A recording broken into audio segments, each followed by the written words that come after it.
Hola, muy buenas tardes, profesor José Carrasco. Hoy les presentaremos el caso práctico de la empresa Nu S.A. Y bueno, nuestro grupo está integrado por Catalina Anguita Olivares, Hola, profesor, un gusto. por Jennifer Vélez Muñoz Hola, profesor, muy buenas tardes. y quien les habla, Miriam Oliva Enríquez. Muy buenas tardes, profesor. Bueno, para entender este caso, realizaremos una breve introducción que indicaremos paso a paso de cómo se calculan sus ingresos y egresos, o sea, la base imponible, cómo se determina la renta líquida imponible, identificación del tramo del impuesto, cómo se calcula el capital de trabajo y finalmente cómo se reflejan todos los impuestos en el formulario 22 que se presenta anualmente en el Servicio de Impuestos Internos. Bueno, introduciendo al caso, la sociedad NU S.A. tuvo un ex régimen parcialmente integrado por la Ley 20.780, según el texto legal vigente, hasta el 31 de diciembre del 2019. Luego se incorporó a contar del ejercicio 2020 al régimen PROPYME general establecido en el artículo 14 de número 3 de la Ley de Impuesto a la Renta, en este caso la Ley 21.210, cumpliendo los requisitos como PYME, perdón, para fines tributarios. El contribuyente optó por declarar su renta efectiva mediante contabilidad simplificada al tenor del artículo 68 de la Ley del Impuesto a la Renta. De acuerdo a su giro, este presenta un giro de exportación, tiene un régimen PROPYME, como había comentado, PROPYME general al artículo 14 de número 3 de la Ley del Impuesto a la Renta, acorde a la circular del Servicio de Impuesto Interno número 62 del año 2020. Su base de reconocimiento es el flujo de caja y en este caso tiene cuatro accionistas, los cuales a la fecha del 31 de diciembre del 2021 tiene acciones por 8.000 pesos, perdón, 8.000 acciones en total y su capital total a la fecha es de 80 millones de pesos. Continuando con esta presentación, voy a dejar a mi compañera Catalina Anguita para Buenas que nos tardes. explique el cálculo de la base imponible. Bueno, dado como fue explicando Miriam, podemos saber que la empresa NUSA es una empresa de ProPyme general en un régimen, ¿no es cierto?, en donde se ve de acuerdo a lo efectivamente ingresado o percibido y lo efectivamente pagado en el caso de los egresos a través del flujo de. Vamos a partir inicialmente viendo los ingresos para la determinación de la renta líquida imponible, en donde en el lado izquierdo podemos ver los ingresos, el neto, el no percibido y el percibido de la empresa, NU S.A. Partimos por los ingresos del giro, donde tenemos exportaciones a entidades no relacionadas, donde tenemos un neto de factura de 90 millones, un no percibido de 2 millones y por ende lo efectivamente ingresado a caja de 88 millones se puede ver que va a la determinación de la renta líquida imponible en la primera línea. Luego de ello tenemos las exportaciones de entidades relacionadas, donde tenemos un neto de 25 millones, un no percibido de 3 millones y por ende la diferencia entre ambos de 22 millones, que es el percibido, también va a la determinación de la renta líquida imponible con respecto a su ingreso del giro. Luego, en los ingresos del giro también tenemos las exportaciones de vengadas del ejercicio 2020, pero que fue percibida, o sea, ingresó al flujo de caja el 2021.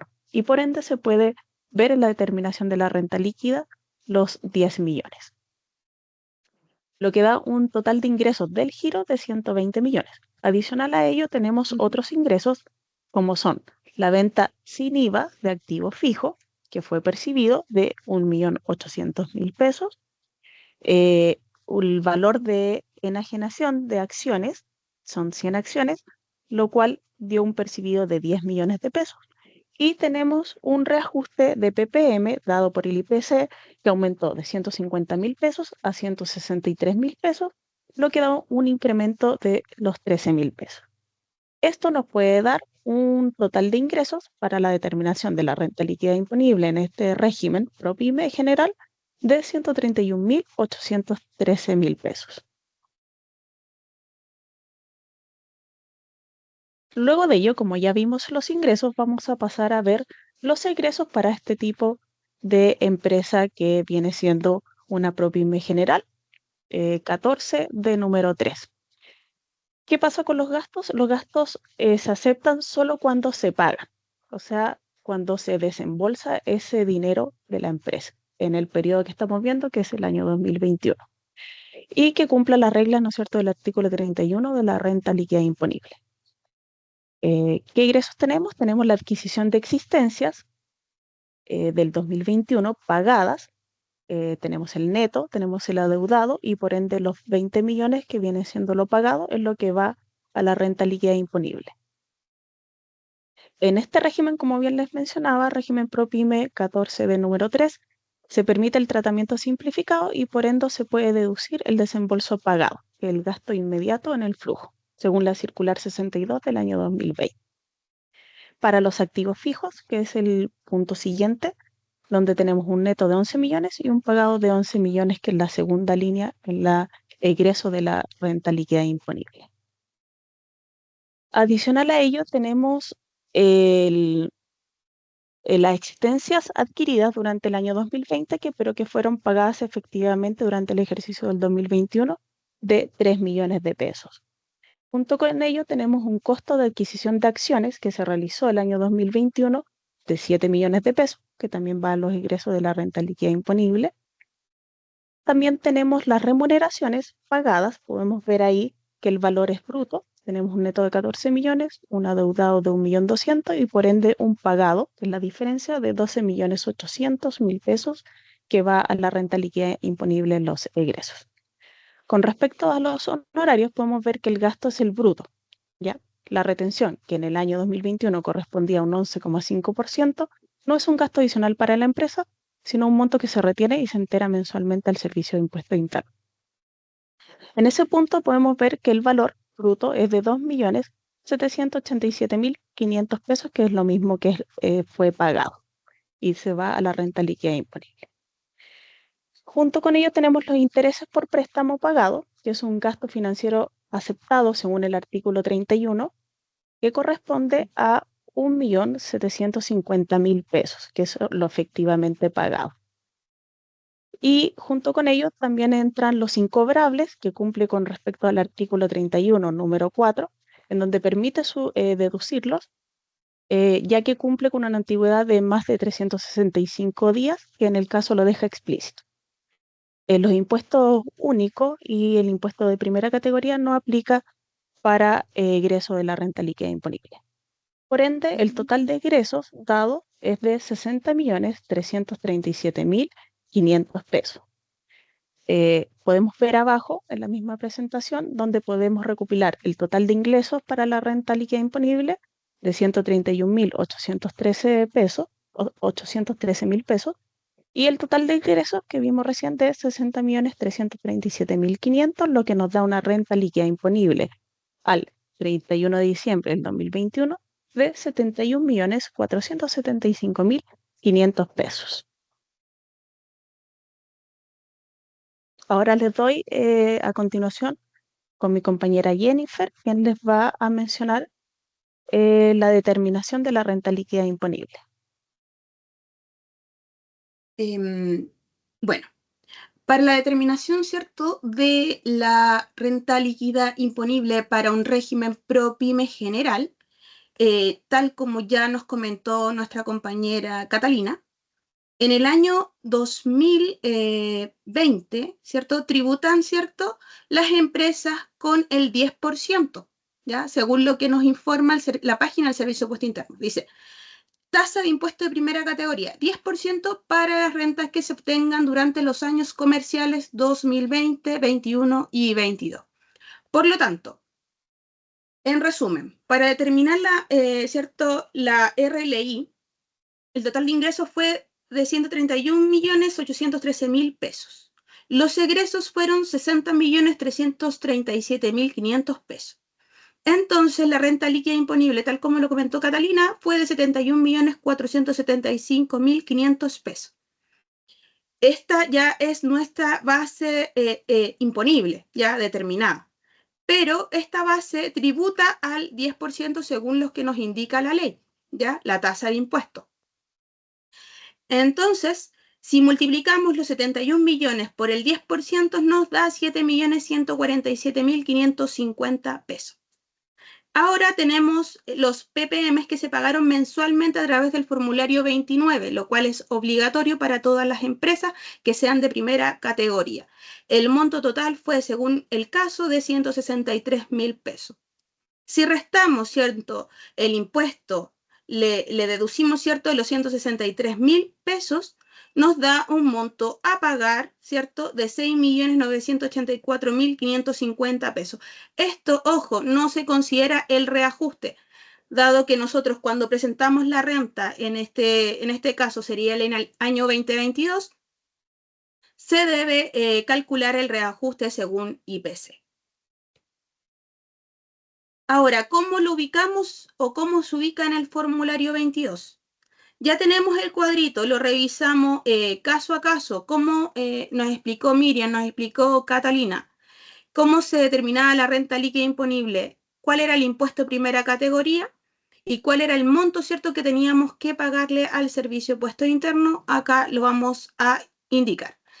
En el año tributario 2022, ¿cierto?, para el régimen ProPyme general 14D número 3, ¿cierto?, los impuestos determinados, ¿cierto?, impuestos anuales a la renta, en el número 51 que dice IDPC de empresas acogidas al régimen ProPyme, según 14, letra D, número 3, en la línea 18, se indica, ¿cierto?, la base imponible, ¿ya?, en la cual repetimos, los 71 millones de pesos, ¿ya?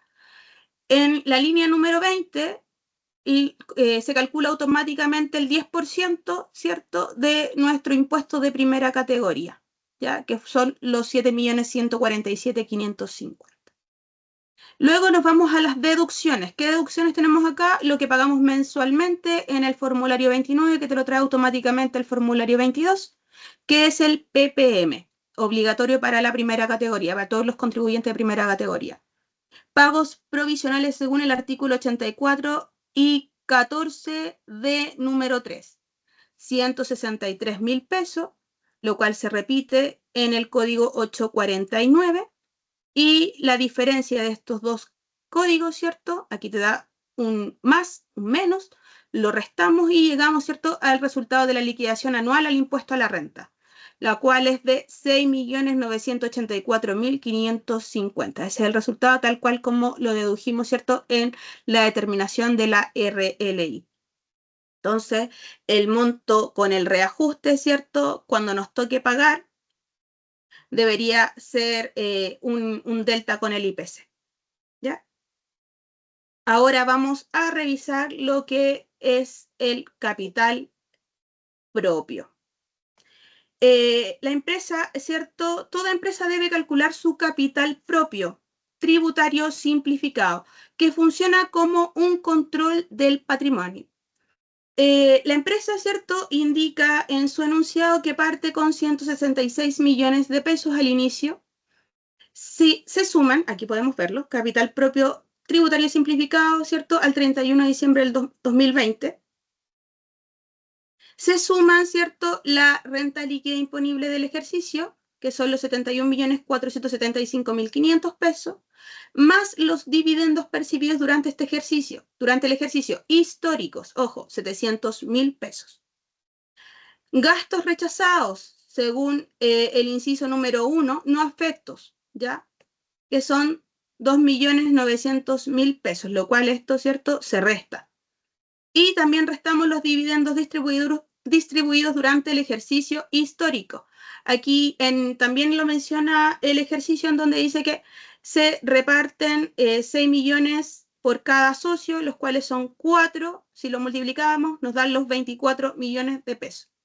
Entonces, sumamos los 166 millones, sumamos la renta líquida, los dividendos y restamos los gastos rechazados y los dividendos distribuidos durante el ejercicio y nos da un capital propio tributario simplificado al 31 de diciembre del año 2021 de 211.275.500. ¿Ya? Esa es nuestra determinación del capital propio de trabajo al 31 de diciembre del 2021. En resumen, vemos, ¿cierto?, que tenemos distintos tipos de rentas involucradas. La empresa presenta ingresos por venta, intereses y dividendos. Los dividendos se clasifican como no renta, según el artículo 33 de la Ley del Impuesto a la Renta, mientras que las ventas e intereses constituyen una renta afecta al impuesto de primera categoría. No existen en este caso rentas exentas, ¿ya? Se calcula todo por flujo de caja y se identifican tanto los ingresos percibidos como los gastos efectivamente pagados, ¿ya? El cálculo del impuesto, ¿cierto? Es la renta líquida imponible, que ascendió a los 71.475.500 pesos, y le aplicamos una tasa según este régimen tributario del año 2020 del 10% para las pymes. Además, se determinó un impuesto de 7.147.550 pesos, del cual, cierto, se rebajó el PPM de los IVAs determinados, cierto, mensualmente durante este año, resultando un saldo final a pagar de 6.984.550 pesos, cierto, en el formulario 22, pero eso sí, sin ajuste. Aquí le falta el ajuste por IPC. Los dejo con la señorita Miriam, que le va a hablar acerca de los criterios y la conclusión de nuestro caso. Muchas gracias. Gracias.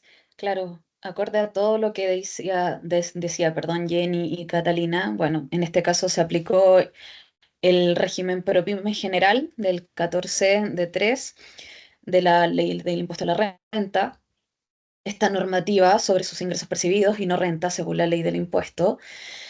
Y bueno, todo esto según las instrucciones que imparte el Servicio de Impuestos Internos, determinando la base imponible y el uso del PPM. En conclusión a todo esto, la empresa NU SA debe pagar su impuesto de primera categoría, lo cual refleja su utilidad efectiva del año. Lo clave aquí es que la empresa no tributa por lo que devengó, sino por lo que realmente cobró y pagó. Esto ayuda a que el impuesto sea más acorde a su realidad financiera. Espero que toda esta explicación detallada, gracias a mis compañeras, y todo el trabajo ayuda a comprender de cómo se arma el cálculo y cómo se refleja en el formulario 22, paso a paso y con todos sus conceptos claros. Dicho esto, nos despedimos. Muchas gracias. Que tenga muy buen comienzo de semana, profesor José, y hasta luego. Muchas gracias. Muchas gracias, chicas. Hasta luego. Chao, Chao, chao. que tengan buena noche. Chao, chao. Buenas Buenas noches. noches.